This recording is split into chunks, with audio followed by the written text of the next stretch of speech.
When they come, and they will, they'll come for you. I have an army. We have a Hulk. Well, I thought the beast had wandered off. You're missing the point. There's no throne.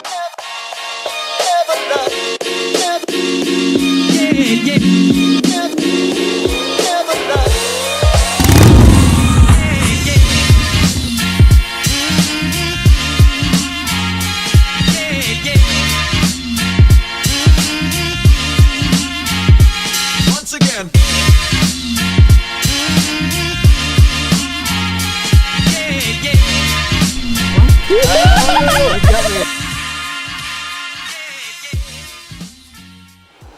Hey everybody, today I want to talk about the real cost of living as an expat here in Phuket, Thailand.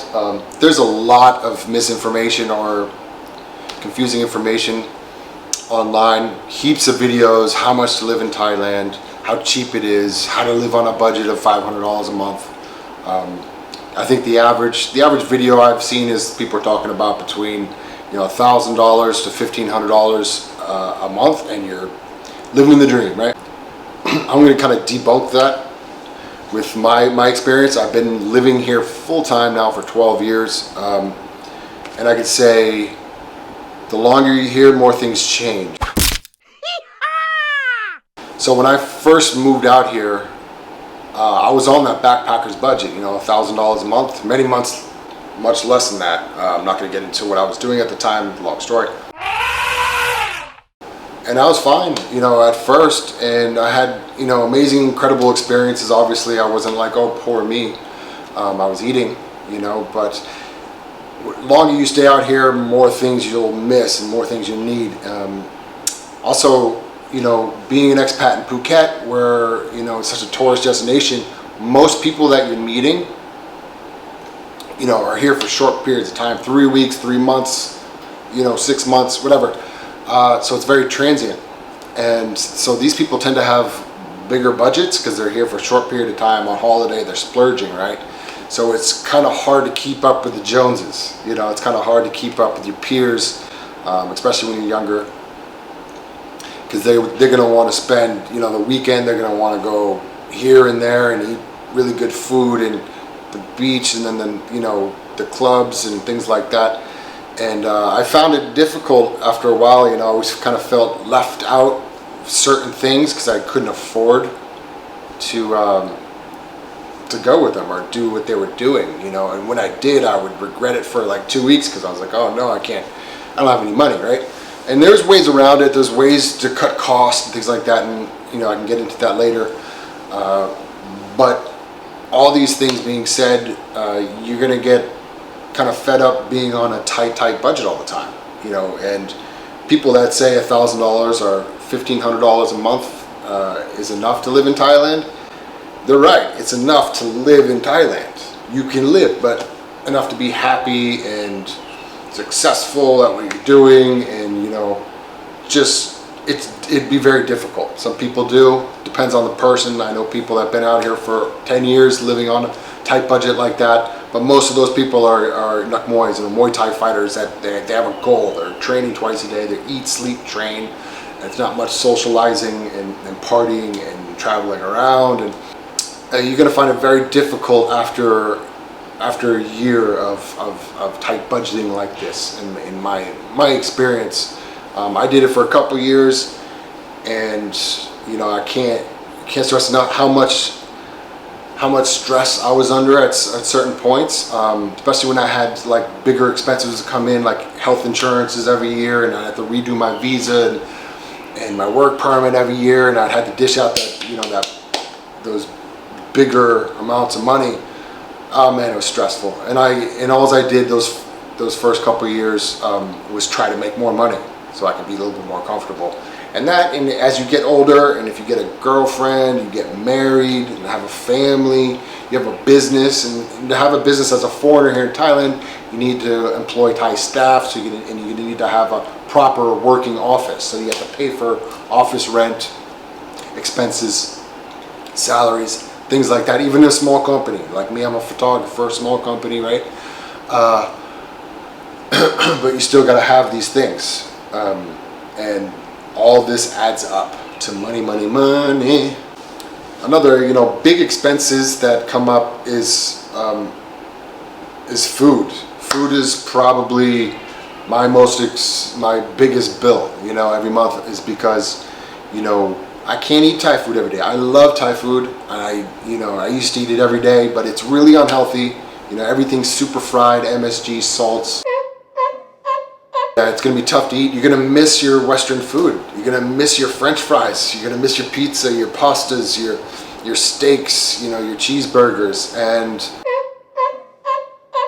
the Western restaurants out here is not a whole lot cheaper here than it would be back in your home. It is, but you're still gonna spend $30, $50 comparison to I'm gonna go eat fried rice for $1.50, $2. It's gonna be hard to do that every day. You're gonna miss it. And you go to the grocery stores here, the Western grocery stores, and you see those really your favorite food items, your favorite chips, and all these imported foods cost like 10 times more here. So you can a jar of pickles costs $10 here, and once in a while I just get that craving. I want a fucking pickle with my sandwich. I want to buy some roasted deli meats. It gets expensive. So that's my biggest cost between food shopping and going out to eat. It becomes expensive. Where you save money most living in Thailand is your rent. You will pay, even if you get a bigger place, you're still paying half of what you're probably paying where you're from. So that's like the biggest place to save money. After a long time, you're not going to want to drive a bike. Riding a bike is a lot of fun in Thailand. It's really convenient. It's cheap. Renting a bike is only maybe $50 to $100 a month, or you can buy one or finance one, whatever it is. But especially here in Phuket, when there's that monsoon season for between June to October, November, it's monsoon season. So being outside in the rain sucks. It sucks. You gotta wear a tarp, and you can't see, and it seeps in, you get wet anyways. And if you want to go grocery shopping or buy bigger items for your condo or your house, where are you going to put it? So you got to get a taxi. It becomes difficult after a long time having just a bike. Some people do it, but I have a business as well, so I need to drive long distances. I have a lot of photography and filming equipment that I need to bring with me to the job. Staff that need to come with me, so I can't be rolling up on a bike. It's not professional, and I couldn't do it with all the equipment and stuff. So after a while, you're gonna want a car. Now, you can buy a car outright for $5,000 or something, or you can finance. I finance because I want a reliable car, because I got to get to work and I need something that's gonna last me well. So I have a car payment now. Housing becomes more expensive. No longer are you going to be happy with a small bungalow or a small one-bedroom condo after some time, especially when you have a business and you get a girlfriend or get married. I have a child as well. This is just what we call life. Life starts happening, right? So you get that girlfriend, you get that business, you get the kids. So you got a family, man. You need a bigger place. You need a bigger place, and you need a place if you're gonna have a home office or an offsite office. Me, I have a home office that's kind of attached to my house. But you're gonna need that space. What? You need that extra bedroom for your family, and so we bought a house, and that now I'm paying double, triple what I paid when I first got here for rent. So expenses go up. And in nightlife and entertainment, you're going to want to, go out and party every once in a while, or once a week, or once a month, whatever it is. You're not going to want to rough it all the time. What I used to do, what I used to do was I used to go to 7-Eleven, get the cheap Samsung rum. It costs like $10.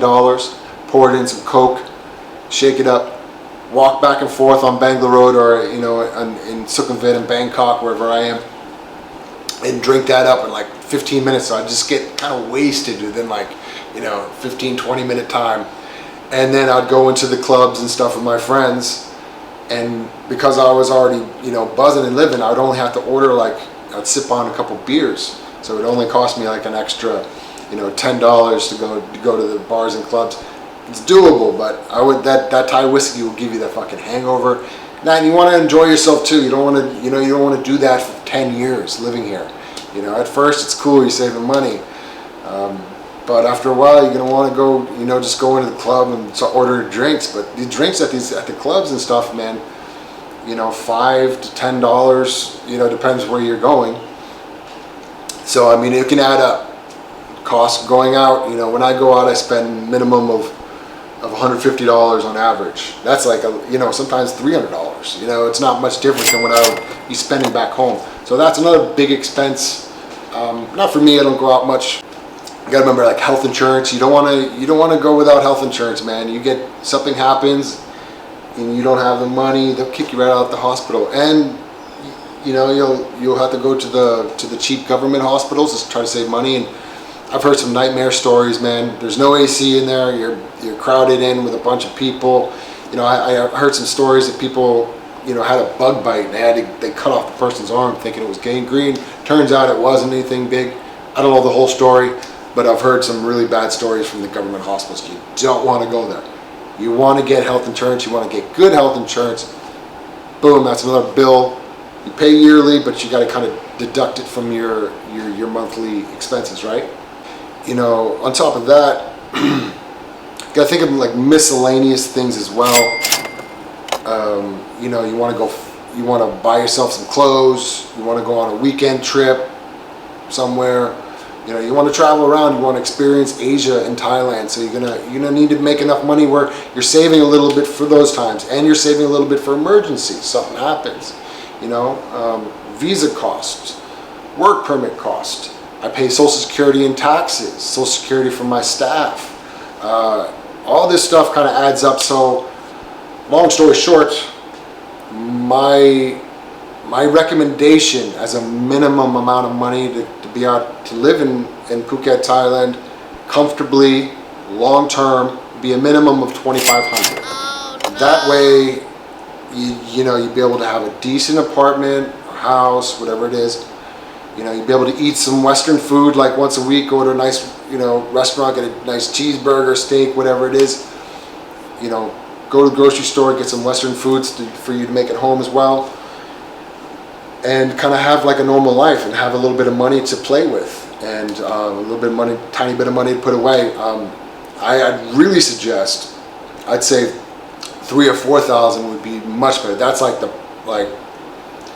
that should be your goal. So if you're here making $2,500 a month, you're gonna be comfortable. You can be happy. Okay, but it'd be better to set your goal to around $3,000 to $4,000 US dollars a month. That way, it's kind of like you're not balling, but you're living a more much higher quality of life, and it's very attainable to be able to make $4,000 a month. So have that as your goal. Come out here saying, if you have a job or you start a business or whatever it is, having that income of $2,500 should be able to get you by nicely here in Thailand. And anyways, that's from my experience. Again, I've been out here for 12 years. I hope this was useful to you.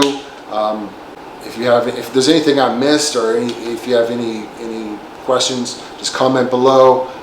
Please press subscribe, like, smash, all that. Thanks so much.